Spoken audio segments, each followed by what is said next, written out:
అది కాపండి. లేడీ ఉందా? చేతులు పైకి ఎత్తండి. ట్రిపుల్ రైడింగ్ అంటే నేను 6 బళ్ళు ఆపితే మీరు ఎంతమంది ఉన్నారు అంతేనా? నేను ఎన్ని బళ్ళు ఆపాను మొత్తం? నాకు తెలిసి 6 వెహికల్స్ ఆపాను. 6 వెహికల్స్ ఆపితే మీరు ట్రిపుల్ రైడింగ్, నువ్వు ట్రిపుల్ రైడింగ్, మీరు ట్రిపుల్ రైడింగ్ అంటే 6 వెహికల్స్కి 18 మెంబర్స్ ఉన్నారు. అది ఒక బండి ఒకటి 2 ఉన్నారు. ట్రిపుల్ రైడింగ్కి అఫెన్స్కి ఎంత ఫైన్ తెలుసా మీకు? కంపల్సరీ తెలియాలి. ఎంత ఫైన్ ట్రిపుల్ రైడింగ్కి? అది ఎంత ట్రిపుల్ రైడింగ్ ఫైన్ ఎంత?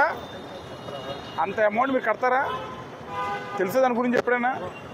అందుకని డెఫినెట్గా ట్రిపుల్ రైడింగ్కి వెళ్తే లార్జ్ అమౌంట్ మీకు ఫైన్ కింద ఇంపోజ్ చేస్తాం డెఫినెట్గా. అందుకని ఎప్పుడు కూడా ట్రిపుల్ రైడింగ్కి వెళ్ళకండి. ఇంకొక విషయం, హెల్మెట్ ఉందా? ట్రిపుల్ రైడింగ్ ఎవరికైనా పోనీ ట్రిపుల్ రైడింగ్ ఉన్న హెల్మెట్ ఉంటే నేను పంపించేద్దాం అనుకున్నాను. ఎవరికైనా హెల్మెట్ ఉందా చెప్పండి? హెల్మెట్ లేదు. ట్రిపుల్ రైడింగ్ వచ్చారు, అదొక అఫెన్స్. తర్వాత హెల్మెట్ ఉంటే పోనీ ఎక్స్క్యూజ్, ఎవరికి హెల్మెట్ లేదు. తర్వాత డ్రైవింగ్ లైసెన్స్ ఎవరికి ఉంది? చేతులు పైకెత్తండి.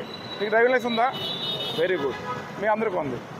అది ఫస్ట్ మీరు చేయవలసింది ఏంటంటే ట్రిపుల్ రైడ్ రాకూడదు, helmet compulsory, driving licence, RC ఈ మినిమం ఉన్నాయనుకో అప్పుడు ఏదో ఎక్స్క్యూజ్ చేసి మేము మిమ్మల్ని కౌన్సిలింగ్ ఇచ్చి పంపిస్తాం.